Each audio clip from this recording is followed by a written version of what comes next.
Hello glue sniffers! Today we will focus on painting and weathering this nice little vignette, mainly with two simple products, some simple acrylics and some simple oil paints. It will be quick, easy and fun, and the result? Well, you can judge for yourself. Let's go to work.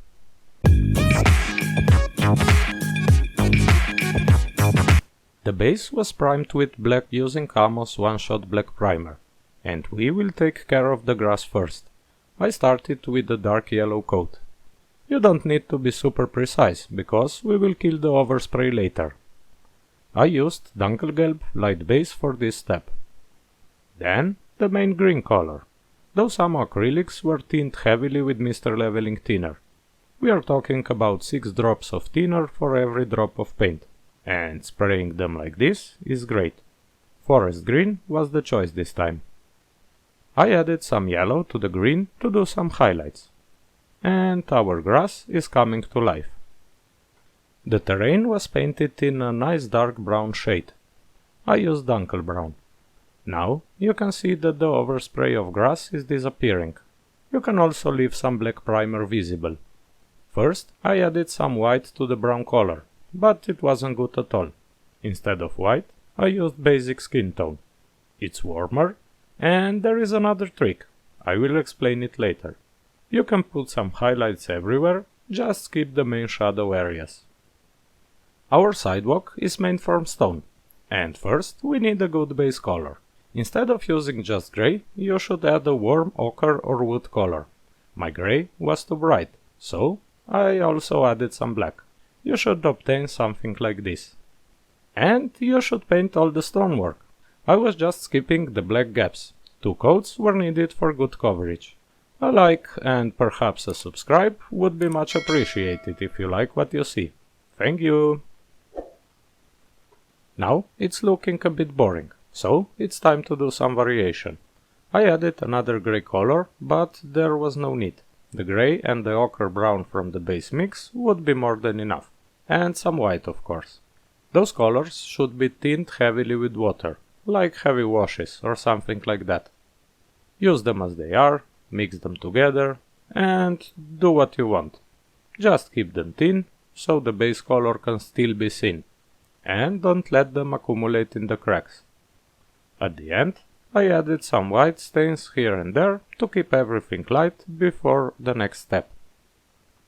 When it's dry, you should end up with something like this. Pretty cool, huh? Now we will switch to oil paints. Well, to be precise, those oil brushers are not the same thing as oil paints, but they are handy. They don't need soaking on cardboard, and for terrain work they are more than enough. I use dark brown and Ammo odorless thinner to make a thin wash, but you can go with white spirit, no problems. The idea is to give a kind of shadow to all the terrain except for the grass. You can see that now all the little details are visible. I immediately added more paint to the mix and used it for the deepest shadows, under the biggest rocks, where the terrain meets the sidewalk, etc. This is the result for now. Don't let it dry. Now we will go light with some buff, again as a heavy wash. Tap it here and there, where you want some light in the terrain, mostly avoiding the deepest shadows. You can see how the two colors blend together by themselves. Nice. The same procedure was used on the sidewalk, but here the two colors were tinted even more. The oils are dry. That means a night of drying or 20 minutes in the ventilated kitchen oven at 50 degrees and no wife at home. The absence of the wife is the most important, trust me. Now we will give some life to the scene by painting the rocks. You already know grey and ochre brown, and I added earth brown to spice things up. White and black are always welcome to do some variations. This is an easy one. Just paint the rocks with different colors. You can alter the original colors by adding white and black. And remember, use thicker paint for smaller rocks and thin it more for the bigger ones. Now that we've added a ton of life, we can finish the sidewalk. I use 0.1 to 0.3 mm sorted gravel for filling the gaps. You can use fine sand, but the color should be right, so you don't have to paint it later. Just fill all the gaps and clean away the excess. The final touch is adding some loose material.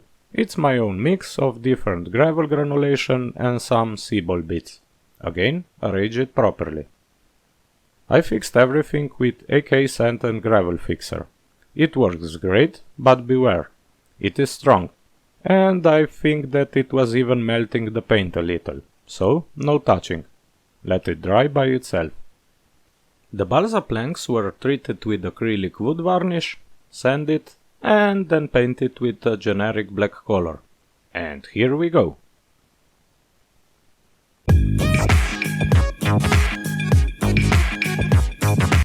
The tank was also primed in black, and I decided to try something new. The kind of red oxide primer paint job. I applied the base color, avoiding the deepest shadows. And now my Patreon invitation.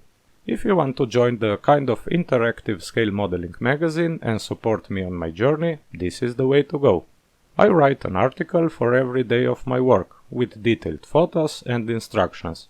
I do this as a job, so you get an article almost every day. You can ask questions, make wishes, and share your work with us.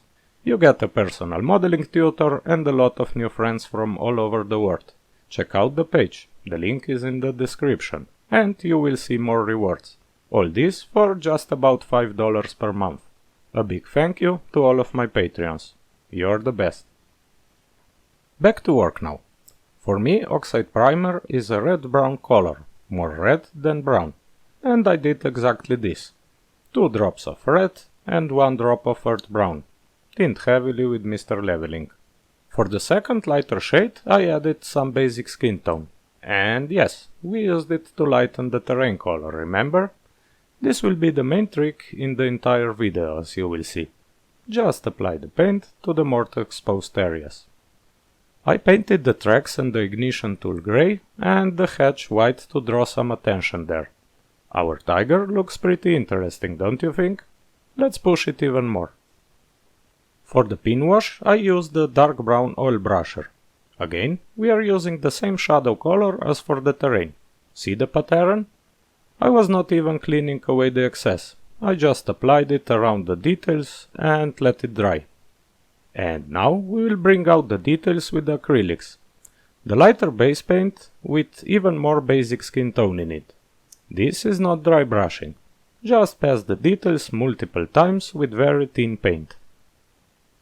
I draw some markings with the white pencil and this was it. Just look at what can be done with the base coat, a pin wash and highlighting the details. I was surprised, that's for sure.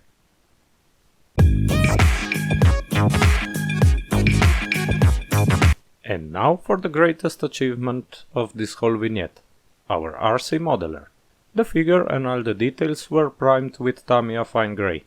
The new thing for me was airbrushing the base colors. It's quicker and smoother. I used filled grey shadow for the pants. Then I masked the transition with masking putty and did the shirt with a mix of grey and earth brown. The hat was primed with burnt sand. I finished the shoes in dark brown and the hands in burnt sand with a brush. Then I started with the highlights. With the help of my club colleague, I learned a whole new approach to painting with acrylics. And it works. I was adding basic skin tone to the base color to make it lighter.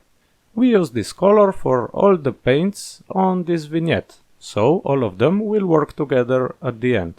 The color should be very thin, and every lighter mix should be applied to a smaller area. And if you think that this is thin, well, the shadow color should be dirty water. Start with water, add 2 brush loads of thin base color, and then just a small amount of black.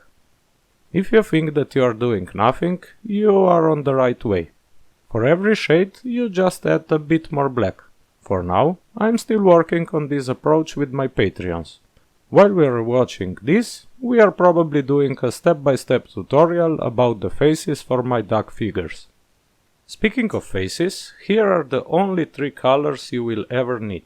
The brand is not important, but the tones are. A kind of black-red for the shadows, burnt sand for the main tone, and basic skin tone for the lights. Another trick for you. You did the first highlight and you didn't see anything.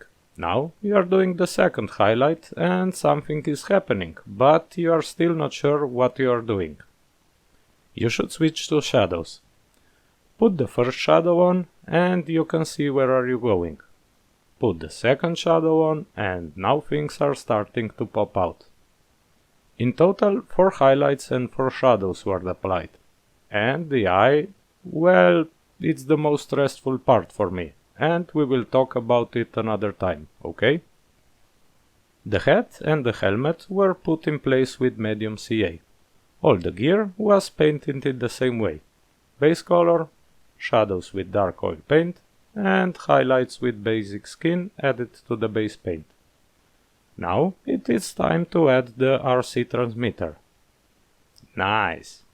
I was about to call it finished when Chris, my club colleague, came out with a stupid idea.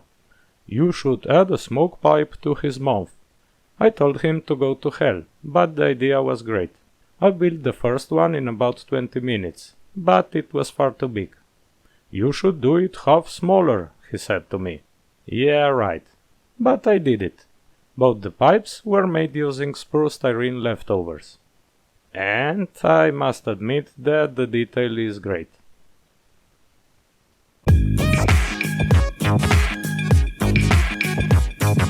The tank was glued in place with medium CA. I decided the position of the turret. As you can see, nothing is parallel to nothing. Let's glue the turret too. Porco. Okay, I'm back. The figure and the fuel can were also glued in place. And the nameplate is always a very important detail, at least for me. What do you think about this one?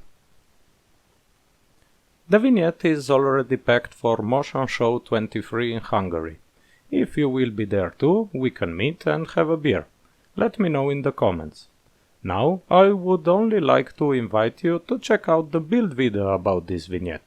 It's full of good tips and tricks for you. See you next time. Bye.